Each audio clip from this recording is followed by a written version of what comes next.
Getting a job has never been harder. Lo siento, but you do not speak basic Spanish. Fun fact, recruiters only spend between 3 and 5 seconds scanning a resume. Oh, perfect. I'm glad I spent a full week sprucing it up. I'll start with my horror story. He literally slides his cell phone across the table to me and he says, "You're gonna make a cold call right now." Wait, so you had to make a cold call in your interview? Yep.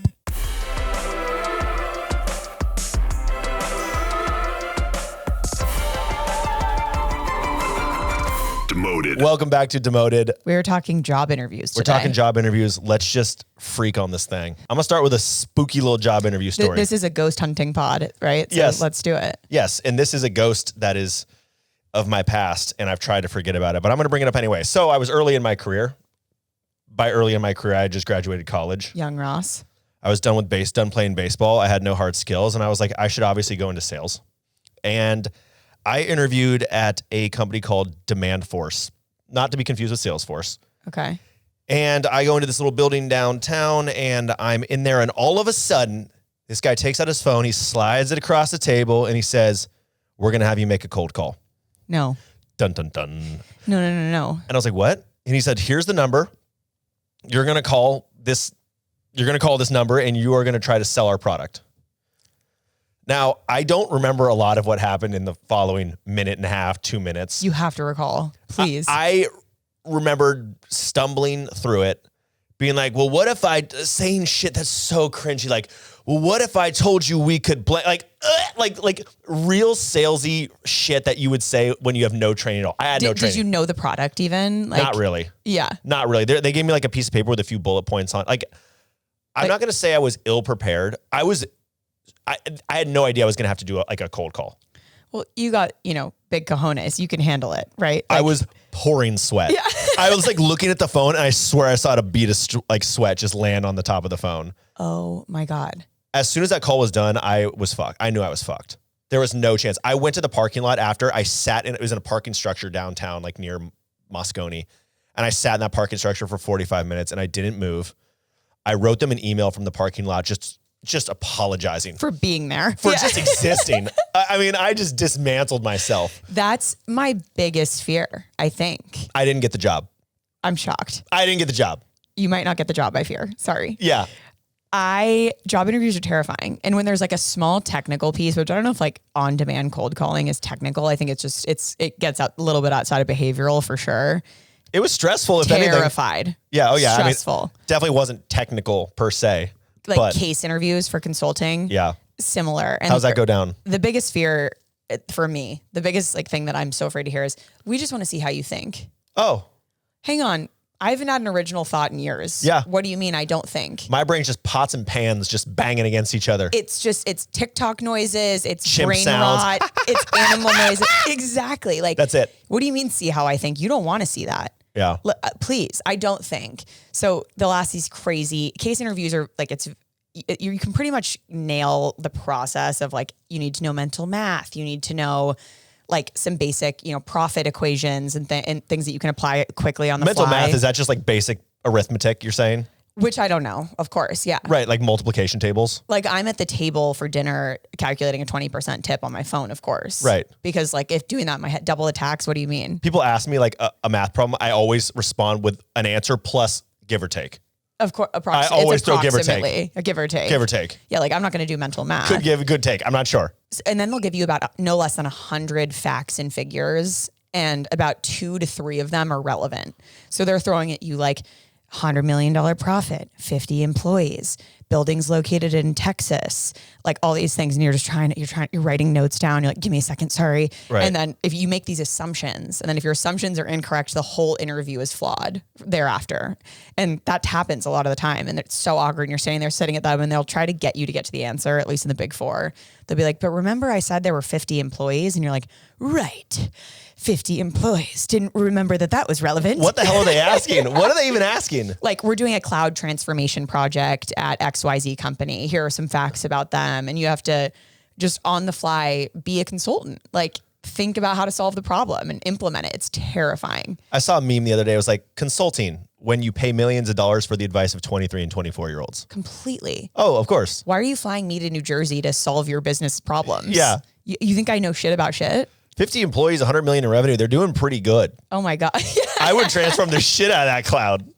Consider that cloud transformed. I have no idea. It's terrifying. There's strategy interview. There's technical cases. It all varies, but the job interview process is pretty spooky. It's as spooky. mentioned. It's spooky. I would say sales is similar in the how do you think, but more of like how do you ask a series of questions to like get in the information that you need to sell and apply it. I mean, you're actually calling a real person. Like we're talking about a fake company somewhere, and I still feel sick. I feel sick for you. Yeah, and so I guess I should caveat at the end. It turned out that guy was another manager in the office. No way. And all I could picture was like a group of sales dudes gathered around his back. Just like, okay. Push him on this. Push him on this. All right, I'm gonna fuck him up. Okay, wait, let me yeah, I really don't think we need this right now. And frankly, your call's pissing me off. And I'm just like, did they say that? Like, did it get that dark? Yeah. Oh yeah. My God. Yeah. Oh, it got so dark. Remove me from your call list. I got absolutely pillaged. Terrifying. How about this one? I got asked, I put Excel on my skills list. Of course. Because of course, like Excel is just like, PowerPoint, Excel, email, blah, blah, blah, G Suite, all this stuff. And they were like, I saw you mention Excel. Like, what's your favorite Excel function? First job. Sum. Have you heard of this? It's a someone or the conditional formatting one. It's where the colors, that goes from green to red. I like the paintbrush bucket where you just dump a bucket and it turns a different color. Yeah. Any color. You can pick any of the colors. You can literally pick any of the colors. Or when they're like, oh, I see you're bilingual. Just jump into Spanish. By that, I meant basic Spanish, mochila, lápiz, nothing más. Yeah. Yeah. Did you not hear me say buenos dias? I said, hola, amigo. I know how to speak Espanol. Yo puedo hablar un poquito. Yeah. So we're talking job interviews today. Yeah. We're going to give you some stats. You guys love stats. You love stats. You can't stop with the stats. I know. They're banging down our doors. Yeah. I had a motorhead at my house being like, give me more stats or I will. I just picture the motorheads sitting in a high chair with a little baby hat on and their eyes are closed and they're smiling, their mouths open. And here comes the stat. Spoon feeding the stats. Spoon feed a little stat. Exactly. Coming on in. So we'll give you the stats. We'll tell you what not to do in an interview. Discuss the job market in general. I feel like you hear a lot on your LinkedIn, especially about like Ross is a big LinkedIn influencer. If you don't follow him there, you are doing something wrong. You got to read Silly Valley News. Get all your news, all your inside the valley, outside the valley. Newsletter plug. Yes. Newsletter plug. But Ross will give you some like kind of state of the job market, perhaps maybe from your followers. That wasn't on our outline, but I'm just throwing that in there. I'll throw it in there. If that's something you would be willing to do. Job market is hot. It's not. It was not hot. Yeah, it was not. It was not terribly hot. But yes, we are talking about interviewing in particular. Yep. So I read some stuff from time to time, and one of the things I read is The Hustle, which is also another newsletter. And they did this whole breakdown on the state of interviewing, how people look at job hopping, which we're going to save for another episode because there's just so much shit we can go in there. And so the sentiment, has interviewing gotten worse? What would you guess? 58% said for sure. For sure. 58%. I think that's what everybody at home was thinking too. Was there like, it has to be 58%. It has to be 58. There's no way it's not. And I'll caveat with like my experience interviewing was obviously from out of college and then shortly after, 2 years after, I went to Palo Alto Networks from Deloitte. So I think interviews now have gotten way harder. It's not going to cut it. The 3 strengths and 3 weaknesses, the behavioral stuff you're taught in, undergrad business school, it has gotten more extreme. Mm-hmm. And the worst part is you're not hearing back.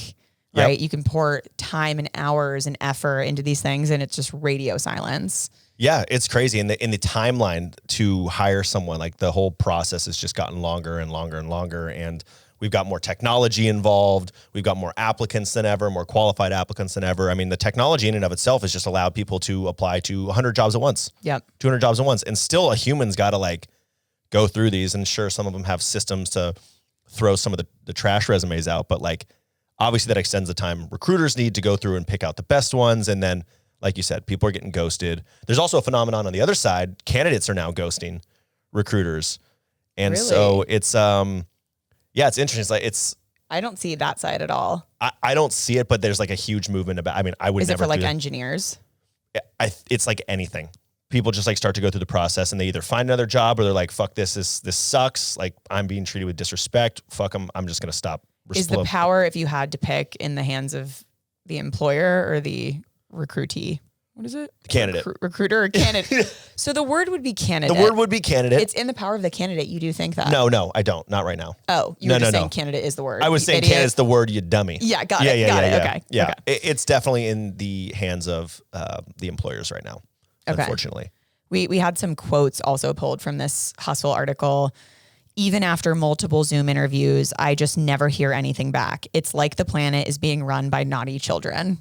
Just naughty little children who need a spanking. They're on the naughty list. Yeah, and it's two wrongs don't make a right, obviously. I don't really know what the remedy is. It's so hard. I mean, how much time, if 1,000 people apply to a job, I mean, I think what did I say? Another stat, I think it's something like 108 candidates to any given position. Yeah, I was going to say, and especially these general like big postings that are up for so long, you could get thousands of candidates. It's hard to, and I'm not taking, I'm not corporate bootlicker here, but it's hard to give a customized email to everyone saying no, right? Like the you have to automated move email forward and keep going and then open the next job. Right. So it's tough. extremely soul sucking going through job hunting process right now because it is rejection after rejection after rejection. It's a lot like sales. Like you're trying to find that one opportunity, that one chance, and then you get down the line, you spend all this time invested, and then it doesn't work out. Yep. And that just sucks. Not a job interview, but I'll give an example. I did a casting call, which is just kind of Ross's in my experience with just straight up rejection. Really, really a unique opportunity where we go in and there's about 50 people on the Zoom. This one Most had of them are camera off. Camera off. This one had like 25 people. Then they pin you and you have a script and they'll give you eye lines, which are off the screen. Hang on. How am I supposed to look at my script on my screen if I'm my over there? eye line is over there? And then they'll say, we're just going to run it a few times. And you basically get into character and run it in front of this live audience of 25 to 50 people, camera off on Zoom. And then at the end they say, okay. Silence. Okay. They all hang up and you're just sitting there sweating like, what just happened to me? Wait, so sorry, did I get the part? Yeah. And the answer is no. The answer is no, but they won't tell you that. You just assume that. So even Ross and I, who you might think are like cool and famous, which we aren't, we get constant rejection in the casting front. We get ghosted. Absolutely. Frequently. Ghosted. Yeah. I mean, it's the same thing. We deal with it with brand deals and so forth, where it's like, they'll be interested with talking. And then of course, it's like you quote them and they're like, well, Annie and I recently put together, like we were so close. I mean, you probably have a million examples of this, but like we put together packages and we were like, oh my God, we're almost to the finish line and they're going to pick one of these customized packages. And this was like a game-changing deal. We're banking on this for the year. Like this is going to be huge. And then we don't hear back. And we're like, hey, just wondering, like, are we, which of the packages are we going with? They're like, oh, we decided to move in another direction. We've had 6 calls. Oh, that's so sales right there. We had already discussed what we were doing. I made a proposal for you. Yeah, literally. There's a whole custom PowerPoint deck. So these are kind of different, examples of ghosting, but yeah, it's just a weird culture now of like, I don't know you anything, bitch. Yeah, nobody owes anyone. It's like, well, companies have no loyalty to me, so why should I have loyalty to them? And like, I don't disagree. Hard to come by. I don't disagree. It's like companies will cast you aside at any point, at any time for whatever reason they want. Yeah. And so like, I wish I had a good answer. Couple more just scene setting quotes, I think, from this Hustle article that are helpful. Getting an interview is harder than ever. I applied to 52 jobs and had 3 interviews. Another one says, I've been applying to jobs for more than 2 years with 99% radio silence from the other side. Yeah. I mean, that's just crazy. I have friends who have been unemployed for over a year with layoffs happening. And it's my brother's doing that too. Yeah. He straight up pivoted. He was in marketing, which everyone knows how I feel about marketing. He's pivoting to software engineering. He took a boot camp. He took a boot camp. And like drastic moves are what needs to happen right now for a lot of people. And it sucks. I mean, we'll speak on like, I think having a technical background always helps, like hence why your brother is pivoting. But I was an American studies major. I was in like some of the best studies out there. College the of American Arts, a College of Arts and Sciences, total, just like I loved writing, reading, that whole side of the house. And I could not get a single job interview at like a company I wanted to work with. Then I put IT management on as my major. There you go. And I moved into the business school and chose the most technical major, got like 50 interviews. I mean, everyone was saying yes, like and my GPA stayed the same. My extracurriculars stayed the same. No one cares about that. It's just kind of your skills. And this is out of college, so different setting. But I thought that was super interesting when I was just facing it head on. On average, recruiters spend 3 to 5 seconds scanning a resume. Perfect. And you can't put a photo or anything because that's illegal in some states. Right. And you can't possibly go on to a second page. No. If it bleeds over to a second, it's got to be one page or straight to jail. Straight to jail. We execute you. Are they looking at like ACT scores? Like, what are they? I recently connected with someone on LinkedIn that had their ACT score on there. I'm like, is this important? Like, what are we doing here? It's funny. I still see people with their GPAs. They're like 70 years old. And which like mine was a 34 and I'm pretty proud of that. So like, I will put that out there. I don't even remember what mine was, to be honest with you. I have no recollection of what my scores were. For baseball, where they're just like, you just have to get like a 1200 on the SAT and you're in, boss. Baseball, they were like, all right, look, your early decision, all right? So you're like one of our 3 recruits. We're going to get you here. Yeah, dog. exactly. And I was like, dope. Awesome. Do I even have to take the test? They're like, you do, but we could also send someone for you if needed. Yeah, in no, your stead. they didn't do that. I wish I wasn't that good.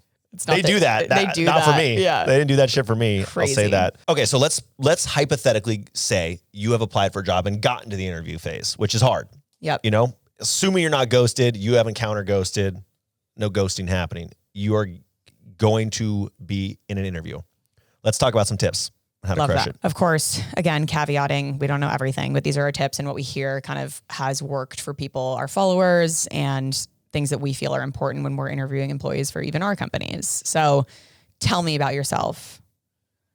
You should absolutely have a 20 to 30 second memorized, very concise, very clear elevator pitch. Yep.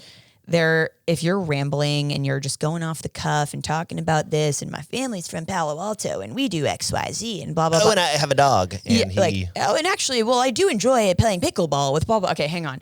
If it all doesn't weave into your perfect narrative, this is the first thing you'll be asked everywhere.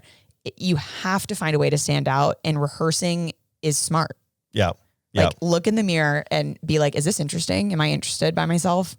And practice it. Yeah, and look, you don't have to overthink this. I mean, I think it's literally pick the pillars of who you are as a person, what excites you, what do you find yourself doing in life. If you are competitive, right, and you want to mention that you play, you know, if it's me, I'm mentioning that I spend a lot of time playing sports. Like, that fits into the narrative of I'm a competitive person, you know, et cetera. And the things you're talking about, it's like less important. I honestly think it's like how you start and end. Like, we talk about this with our live show, but in this as well, I had a tendency in my interviews and in speaking engagements to just ramble and not get to the final point. Like, you have to have a final point to the things you're saying. Like, I would be like, and so yeah, like, not actually, but like, but like have an ending. Like, and that's why that's important to me. Yeah. You know, I mean, at the end of the day, we are all a brand. We're our own brand. We're walking around as a brand. And so what are you going to leave people with? And you mentioned it. It's recency and primacy bias, meaning like people remember the beginning and ending, and all the middle is like kind of fluff or whatever. They'll remember how you made them feel, you know? And so I really do think having that 20 to 30 second elevator pitch doesn't have to be, you know, please don't speak in complete sentences like a freak, like you're reading a paragraph, but have your points that you want to hit. Definitely. You know, and then shut up. And then shut the hell up. That's a great tip. Shut up. Shut up. It's great. It's awesome. Okay, what's your tip? I mean, I also think this should go without saying, as many things that I like to say do, but don't trash your former employer. Like, don't shit talk other people. I mean, you can talk about difficult situations. I mean, a lot of people are coming out of layoffs. Like, that's a reality. I don't think you should shy away from layoffs and mentioning that you were part of them. Like, I think layoffs right now in particular are not a badge of honor, but they're understood. Is there a clever way to toe the line between, like, obviously not shit talking, but if your company, for example, has like a bad rep and people know that and the sales culture is very cutthroat or something like that, are you allowed to say like, well, yeah, I won't speak on that, but it was tough or something? Or is it just don't address it at all? I mean, there's a few ways, and again, it's nuanced. If a recruiter's like, I heard about this, this, and this, you can be like, look, you know, it's not something that I want to talk about. The company was going through a lot of changes. You know, a lot of things were out of my control at the end of the day. Yeah, and it sounds better to be like, I enjoyed my time there. I learned a lot. Like, turning it into a positive, I think is important. Yeah, exactly. I think that's exactly what it is. And just, you know, framing it more about your excitement at this new opportunity versus looking back and be like, I had to get the hell out and I just got it. I needed to change because it sucked up. Yeah, it's like then they'll think you're a flight risk for their company. So and everything's tough. It's all framing. Totally. It's all framing. My next tip, and this is kind of specific to the technical interviews that we were talking about before, is that it's always okay to say, can you give me a second? I think we want to be so quick. We want to have something to say immediately. When you're being thrown all these facts and figures, or you're on the cold call and they're sliding the phone across the table to you and you have to do something and really think on your feet, it's totally fine to be like, oh, can you give me 1 second? Like, let me process this information. I was told that by a casting director I recently met with. Like, if you're given a role and you've practiced it this way, and then they say like, okay, now let's try this angle. It's okay to be like, okay, well, I've practiced this angle for, let's see, 2 days, 2 full days. So switching the entire thing is going to be like, can you give me a second? Yep. No one's ever going to fault you for that. Yeah. If you really can't sit in silence, it's like you can buy yourself time. Like, that is a really good question. Let me think about that. And if you don't have an answer and you feel like it needs an answer, you'd say, I don't know, but here's how I would try to figure that out. Yes. Here's how I would go about solving that. Yes. But honestly, that's a really good question. I probably need to think a little bit more about it, and they'll move on. I think you're the smartest person in the room. Awesome. Yeah. You seem like you know what you're talking about. That's great. And you're just, it seems like you also know what you don't know. Therefore you're wiser than, you're not. Look, I could probably spew a bunch of bullshit to you right now. And the truth of the matter is, like, I don't know the exact answer. I'd probably think about it this way. I might do it that way. But honestly, like, that's a really good question. I don't actually have the answer. Definitely. And sometimes, like, when you're so memorized and so rehearsed, you forget that you can think critically about something. Yeah. Like, because you think, oh, well, God, that wasn't in my textbook in business school, or that wasn't in my notes that I reviewed about your company, or like, if you actually kind of step out of yourself and think and apply your knowledge to a situation, it can really shine through. Well, that's like, when you think about the majority of how the world operates, most of us, I'll speak for myself, don't know what the fuck they're doing. Zero. So we're trying to figure it out. And that's what business is. That's what problem solving is. It's like, there isn't necessarily an obvious answer all the time, or necessarily a right answer. There's a lot of ways, a lot of answers. And it's more like, how does this person process? How do they think about it? Are they thinking about it? Yep. Are you thinking? Are you thinking? And the answer is, I am not. The answer is no. Again, monkey screams in my head. That's Exactly. it. Just monkey screams. Okay. So this one is probably somewhat of the elevator pitch thing, but having a couple stories, a couple anecdotes, things that are really, really important to you. Lead with stories. People love a good story. Yeah. It's like when we're speaking, you don't want to hear like, Gen Z in the workplace, this stat, blah, blah, blah, even though our followers are obsessed with stats. I mean, other than the Motorheads. You want to hear our story about getting canceled for saying coming into an 8 a.m. meeting and how we felt in that moment and like everything that came with that. Like that's more exciting. Putting you on the spot, do you have a little anecdote story that you might tell? Well, like when I was interviewing, like what was something you learned from a problem? Yeah. Or like if I was interviewing now. Yeah, if you had if you're interviewing now and you had like a little story, and I can go first because I have one. Okay. And this is a story. I use this for my Stanford essay. I use this now for lots of things. But I really wanted to be a professional baseball player. And I was told I was going to get drafted. I was told that I had all these opportunities. And then my senior year, I got hurt. I tore my lat. And when you're an undersized Division III baseball player, that means all your options go out the door. And so I got a job selling real estate in Oakland, which is a paradox in and of itself, but it was a nice luxury building. And my only days off were Tuesday, Wednesday. And I really wanted to play baseball. I felt like I still had more to give. Like it's all I could think about. It's all I ever wanted to do. And so at nights I would take a net that I could throw into, and I would go into the parking garage, and it was like 3 stories underground, and it just smelled like gasoline. And for 2 hours, I would just take a little bucket of balls and I would just throw into this net. I'd have a little speaker. There was nobody else down there. It was just silent. It was like very echoey. The ceiling was so low. I couldn't like throw it high. You had to throw it really down at an angle, which was good for pitching. And I would go down there and just train and train and train. And then a professional team, an expansion team moved to the North Bay. And I was like, fuck it, I'm going to try out. And so that was part of my training process. And then lo and behold, I made that team. And so I think about like those moments, the joke of, champions are training when nobody's watching. Like I just think about listening to Kanye in that fucking parking garage, smelling like gasoline, just throwing baseball after baseball into this net on Tuesdays, and then Tuesdays and Wednesdays were the only days I was home. I had no friends to play catch with. So that's my story. I love that story. That just over and over and over again. I was like, I'm going to make this fucking team. I threw 3 innings. I threw 3 perfect innings, and I made this team. And like, okay, amazing story. I loved listening to it. I felt drawn into it. I want to like point out some things for the listeners. Ross is describing the low ceiling, the smell of gasoline. You feel like you're there with him. You are like, you tie it in the end to the learnings and how it applies to, I'm sure you then take it into your sales career and into corporate bro. And it's like this theme in your life. I love that. And that's a great framework. And you should have that like core story to you. Mine now is like the cancellation. I know we both experienced it, but what I've been speaking on, it's not as well thought out, but like what the small anecdote I'll tell in like interviews or pre-speaking or even on stage is you think you know everything. You think you're invincible. You have these followings. You don't think a small social clip can change your life. We speak on Gen Z in the workplace. We are advocates for Gen Z in the workplace, and something gets completely swept up from under you and you get canceled. And you get canceled. People are telling you to kill yourself and you're facing these realities that you never thought were real. I think it's totally different and not like my story that I told in interviews, but that's just another like core thing to, I think, my journey as Corp and Natalie and yours as well. That was a learning moment. I just do think when you can bring people in and make them feel what you felt in those moments. Absolutely. It's a connection thing. I love that. Okay. So come with stories, know your story, all those things. Small other tip. So you should do a little social media audit. We are obviously on social media for our jobs. Everything we post does go through kind of an audit before we post it at this stage of our careers. But when I was in college and I was, underage drinking, doing all these things, and I didn't ever have a public Instagram, but at one point it was public, and I don't have any learnings from this. Like no one ever saw anything, but your mom always says like, be proud of what you post. I think if my job at Deloitte had seen some of the things I was posting up on my story at, 1 a.m. on a Saturday, I don't think they would have been too happy.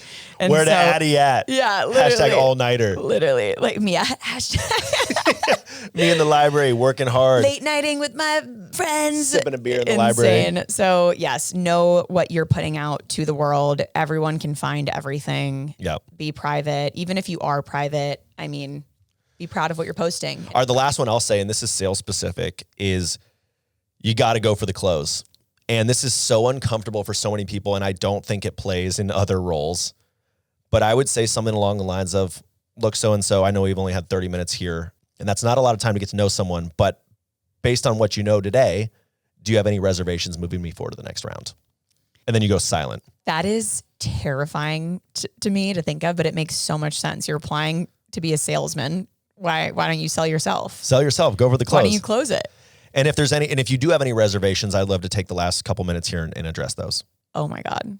I'm worried about your industry experience. I'm worried about my stomach dropped. Yeah. My stomach dropped. I mean, the truth of the matter is, like, for me, it's a huge red flag in a sales interview if someone doesn't try to close the interview.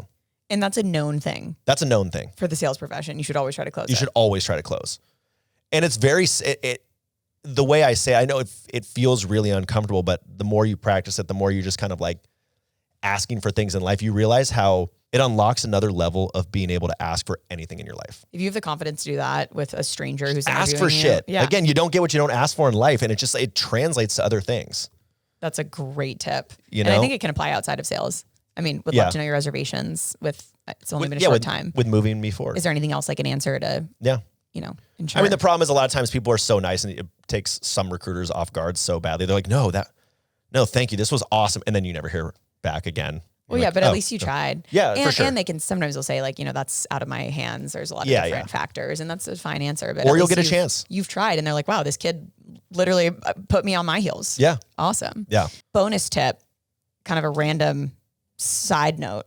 Do not show up to your interview hungry. It's all about preparation. It's all about being fueled. And being fueled is very much part of that preparation. And that is why I fuel with Chomp's beef sticks. And I've got a new flavor today, everyone. It's sea salt. It says it's mild. I like the spicy stuff too, but be a champion, bring your grass-fed and finished beef stick. Maybe don't eat it in the interview room just because that's kind of too big of a power move to eat on your interview. Definitely. But eat it before, eat it in your car, eat it on the walk in. Mm-hmm. You can eat these things anywhere. We have our beef sticks on the go pretty much everywhere we go. 10 grams of protein, 100 calories. Tastes friggin' delicious. To get your pre-interview fuel, go to chomps.com/demoted. Fuel up. Thank you, Chomps. We love you. We do want to give you some tips that maybe you won't use, but we've seen these on the streets. Right. Because we're on the streets. We're on the streets. People are interviewing us on the streets all the time. And we're just like, what is the best advice for successfully answering interview questions? Yeah, there's a lot of common interview questions. So here is the best advice on how to respond to those. Love it. When asked what's your greatest weakness, be honest. For me, it's my calves. It's a genetic thing, but I'm in therapy working through it. Maybe a little more time with the YMCA. Big guy. I do so many calf exercises, just not working. When asked how your previous employer would describe you, say they wouldn't. I left them speechless. I would hire you on the spot. I mean, talk about a close. I'd be speechless in that moment, to be honest. I'm taken aback. When asked why you're leaving your current job, say creative differences, in the sense that they creatively told me I should probably find a new career. For sure. I Creative. love that. When asked where you see yourself in 5 years, say, ideally your chair, but anything will do. A nice view would be preferred. You're not picky. Ideally your beanbag. I don't know. It's a little, my right cheek is a little bit lower. I don't know if that's what you want. All of these are so just like, how could you ever let this roll off the tongue? Like I'm terrified even reading them. Sometimes I want to just like go back in the game, like do an interview and like secretly record it and say the most outrageous shit and just see what happens. The most viral thing that I saw during COVID was the like fake job interviews where people would just be like total trolls, like signing up for an interview and just completely fuck with the person. That's what I'm saying. Oh, those were popping up. Those are like, have you seen those? No, I need to go watch those. Like I want to do that. So funny. They like show up shirtless. Like a dude will show up like no shirt. Just like, oh, sorry. Like if you hear my mom in the back, yeah, I'm living at home. When asked how your former colleagues would describe you, respond with mostly in hushed tones and nervous glances. I was really weird. I don't know how to say this, but my parents describe me as peculiar. I like killing bugs.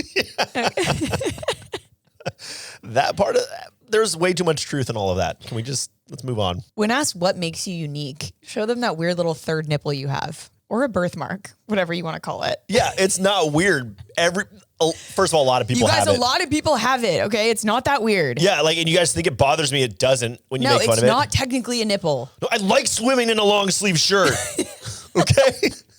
I don't want to get sunburned. What is the third nipple thing? Like, I don't know. I have I think I have a friend who has one. Like, is that a weird kind of but a lot of people do have it. As woke king. Can we talk about third nipples? Can we talk about do men have third nipples or is it just a girl thing? Not that I'm aware of. Supernumerary nipples. That's a thing. Occur in 1 to 5% of the population. Supernumerary nipples. Supernumerary nipples. 1 to 5% of people have it. It's like not a big deal. We had our producer off stage kind of tell us that. Yeah. And now I feel empowered. So I feel empowered to and all I'm to all an ally. you third nipple motorheads, thank you for being here. Thank you for Rock riding with that us. Shit. Rock it. My supernumeraries. When asked what your salary expectations are, just say, I don't know, probably like double yours. I'll take 1.5. Like 1.5 if we're, being fiscally Being responsible. stingy. Yeah. When asked if you're willing to relocate, just stand up and sit in a different chair. Game, set, match, bitch. Yeah, I can relocate.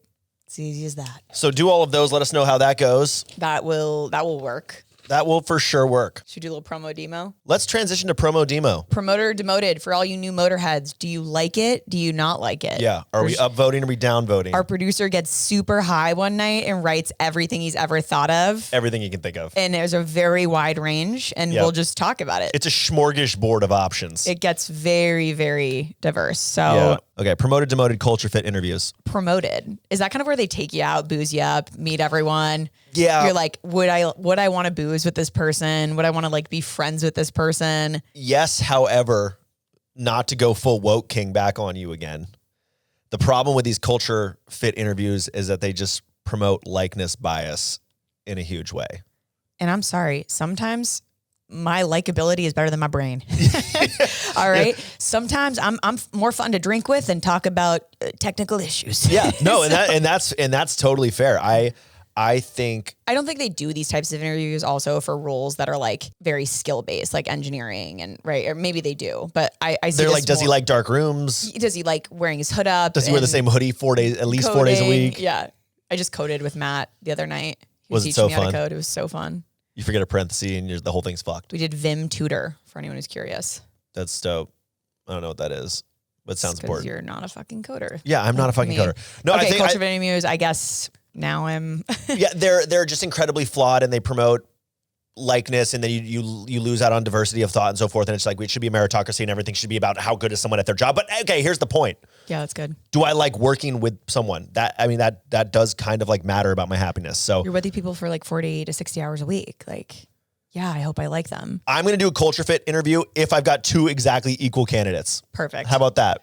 Promoted or demoted. And here's where talent starts getting weird. Non-romantic sleepovers as adults. I mean, as Talon was sitting in his buddy's bed. Talon was definitely in his buddy's bed in the darkness with his laptop light screen illuminating his face. About this, Brian? He's like, dude, I'm having such a good time right now. I just want to let you know, I'm having such a fucking good time right now. Should we get some sweet little snack or something? They're both just in undies. Do you want to get high and kiss a little bit? Non-romantic sleepovers as adults, like, okay, like I will sleep over with my friends when I visit them, maybe if I'm like don't want to pay for a hotel. Yeah, we've had like friends come into town and like stay at our place in our in like your couch, guest bedroom. Guest office bedroom that's a pull-out couch. I did that at my friend Maddie's. I mean, I don't really know the context of this. Like, Talon, are you talking about like two dudes in their undies who are just boys, or like what is it? I want to be clear. I do put rose petals on the pull-out couch when my boys are sleeping over. Totally. And like if a Matt little was like, if Matt was like, babe, I'm gonna go sleep over at John's house, I'd be like, wait, what? Tonight, like you could sleep here if you wanted to. You live here. But like you live here. Right, but we're going to go play Mario Kart till like 4 a.m. We're going to like take edibles and play Mario Kart. Like, okay. I mean, those were the days. You would love that, I feel like. Ordering Domino's, playing GoldenEye till like 4 a.m. Cinesticks. Oh, God. Now, granted, I was staying at my buddy's house because he was a kid and lived there with his parents, and I didn't have any other choice. But it wasn't, to be clear, it wasn't romantic. It was just video games. Yeah. And stuff, so, like, I mean, non-romantic sleepovers as adults, unless it's necessary. If You're there's like nothing visiting. sexual going on, I'm honestly going to promote it. Kind of sounds fun. I mean, if you're both consenting and sexual, but it says non-romantic. It's not I don't romantic. know. It's not romantic. So, I don't know. Are you sleeping in the same anyway? I don't know what to say. now I'm feeling like I want to have a sleepover with one of my girls in our undies. Yeah. Hey, fellas, anyone want to come over, spend the night tonight? Pillow fight. Do you call them sleepovers or spend the nights or slumber parties? In my adult life or when I was a kid? No, just generally. Yeah. When you're a kid, I don't care. Sleepover when I was a kid.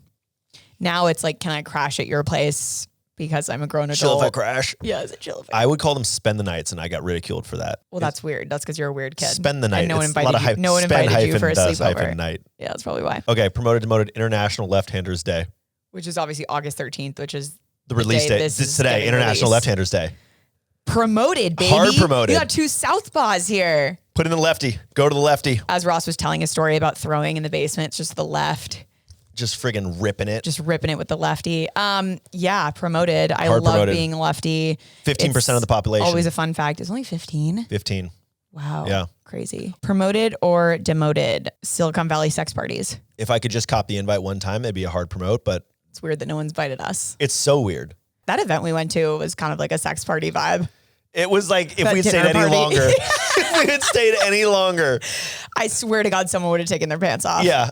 We would have played Who's in My Mouth, and it would have been just. What episode was that for people to listen to on this story that we told? It was a What's Good. Oh, God. It was probably like 7 or 8 now, a couple months ago. We'll link it in the description. But Ross and I went to this like Silicon Valley dinner party Dinner party. that yeah. like got really. We all had weird. to throw our keys into a hat, and they No, were it like, was, it was not that at all. It was not that at all. We did take a shot when we got there, though. It was like kind of weird. and we walked in packing Zins. Yeah. Oh, God. So weird. So strange. Okay. Promoted, I guess. I don't know. If you're still with us, this has been a very odd promoted or demoted. Yeah, well, let's head stop into there Dear Demoted. and head into Dear Demoted. All right, here is our first Dear Demoted. Hi, guys. Currently at a customer event that we hold about once a year to thank our top customers for doing business with us, aka another reason for everyone to drink at a fancy hotel and play free golf. As a woman in a male-dominant industry and someone who is younger than everyone, it's always hard to feel like I fit into the conversations. I always try not to make it weird, but it always feels weird. Something about these environments feels so fake to me, and small talk is the actual worst. Does it ever get better? Am I diving too deep into the social anxiety trenches? Just curious because I no longer believe my boyfriend when he says it's all in my head. Thanks. Well, so I'll obviously let you speak as the man on this, and you can. As I should. I mean, If you could mansplain this to me, that would be super helpful. we want an opinion that people value, right? So you talk. I probably should talk. I'm going to mute my mic. Here's the thing. You go. Before we let that joke sit, Ross is obviously someone who, like, in my experience with you, always, brings up a chair to the table, like, opens his shoulders to allow me to speak and other women. Like, we joke about him being woke. He is woke king. Like, you are Thanks. you allow me to speak. I did not pay you to say this. You don't talk over me. Like, whatever, all these things that we see with these I horrible just did, confessions. and I am now, but I have been in this situation multiple times before, like where I'm in a group of men and I'm like, what? They don't want to hear from me. They're talking about golf. They're talking about some acquisition that I actually have just no idea of. Sorry, like didn't read the news. I was on TikTok. Like I don't want to hear it. I don't want to be a part of it. I don't know what to say. And it's like so easy to feel so dumb and just like you're not wanted there. And like, what is my role here? Especially at this event where like you're playing free golf, like me playing 18 holes. I mean, just kill me. Like I'll ride in the golf cart. It's just not my strength. It's not my strength. Not your strength. And so I think it's okay to like pick and choose the events you want to attend. So for example, golf, like it's a no for me, dog. I'll be in the room, maybe tanning. Literally doing anything else. Anything else. Right. And like, it's also important to know there's a reason you're there, right? You wouldn't be invited to the conference if they didn't want you there. So you have something of value to say. Also knowing, like I always go into events very over prepared with the things I know and the things I don't know. And I go in and I'm like, here are some points I want to make. Here are some people I want to talk to. The stories we mentioned having, like, I'm quite calculated with these things. And I don't think there's any shame in that. And I think while maybe our male counterparts are like, oh, I'm just going to wing it, talk to them, like be boys. I think sometimes women have to work a little harder to like be seen and be heard. And I think it's okay to over prepare in that regard. And I do that a lot. Yeah, I would say and unfortunately, that's a reality. That's an unfortunate reality, an unfortunate truth. I think from my side, and this is like not a commentary on like the gender piece, so to speak, but I do pride myself in trying to bring to ask questions to people who are not speaking enough, who are not taking up enough space in the room. You do. Yes. And I think anybody in that position where somebody is clearly kind of like odd man on woman out, like take opportunities to bring them in. Like all they want to do is feel included. I'm remembering very specifically, we were in front of our Zoom Info live show and we were in a group of like 5 men and it was me. And then like everyone was talking. And at one point you said like, oh, and Natalie actually did that with, I forget the exact thing, but Natalie actually just spoke on a panel that blah, blah, blah. And like you made me feel seen, like legitimatized why I was there in the conversation. And then all of them turn and like this previously invisible person, like, oh yeah, cool. Wow. Tell us about that. Like, it's so easy to make someone feel seen and heard, and like doing those little things is very helpful. Thanks for remembering that. Wow. I think you dropped your crown. Wow. It's heavier today than I remember. You dropped your crown if you want to pick that up. No, but I think it's true. And I think it's like, I'll speak for the males. We got to do a better job of just like acknowledging that sometimes we find ourselves in positions where it is effortlessly easy to bro down, and we don't always got to bro down. Totally. You know?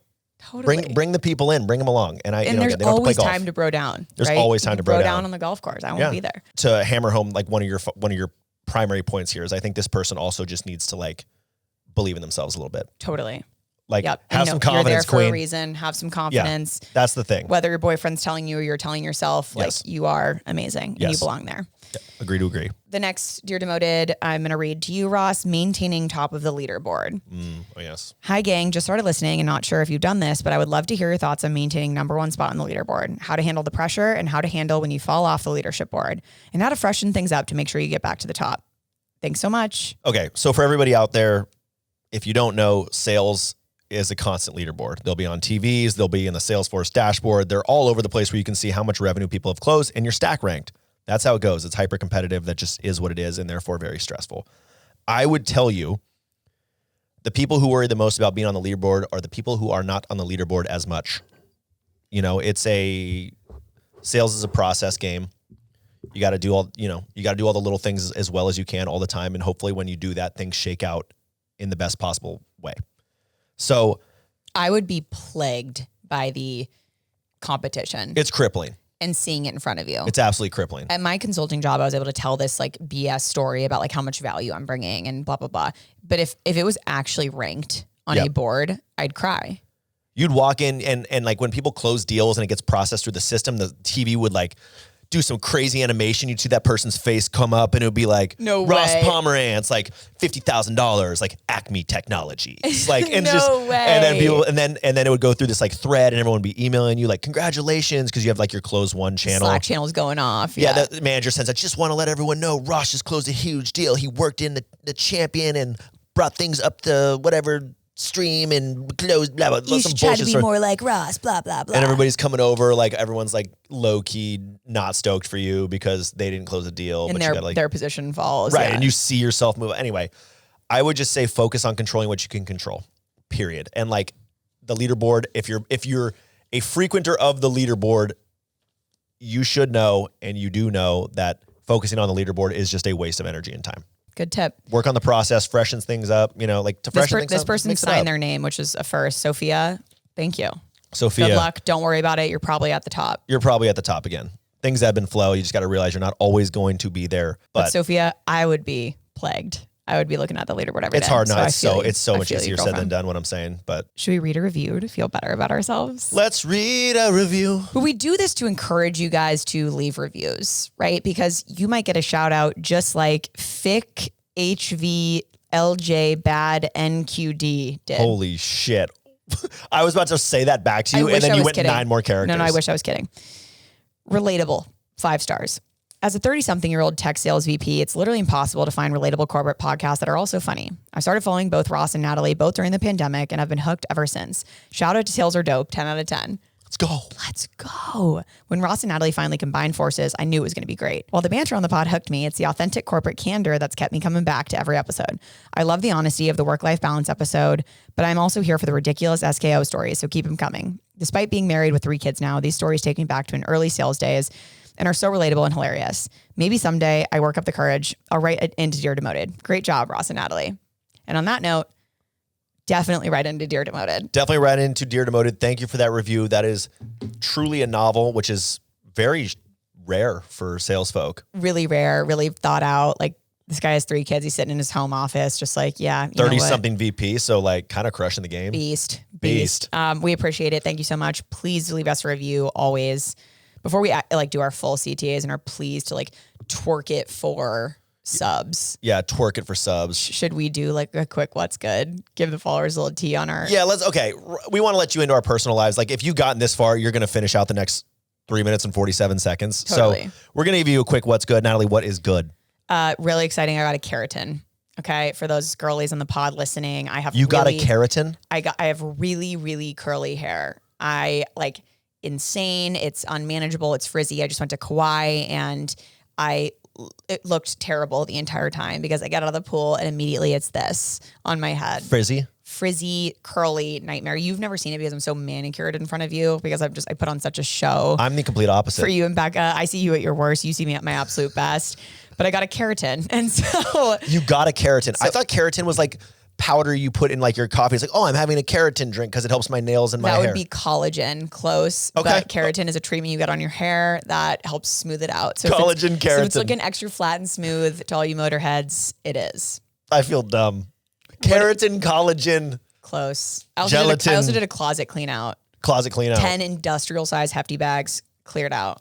And you mentioned your mom will be selling that on the resale market. So if any of you motorheads want to cop some of that fresh Nat gear. My mom is just absolutely ripping it on Poshmark right now. So can you throw out some of the brands that will be... Well, I'm not going to promote the resale of my clothes because I don't really know what my mom's doing with it. I think she's going to a store, like a consignment store where they take some, give some, we'll donate. I only asked because if anybody wants to buy my Stanford intramural champion shirt from football season, let me know because I just did something similar. Okay. Coming to a Goodwill near you.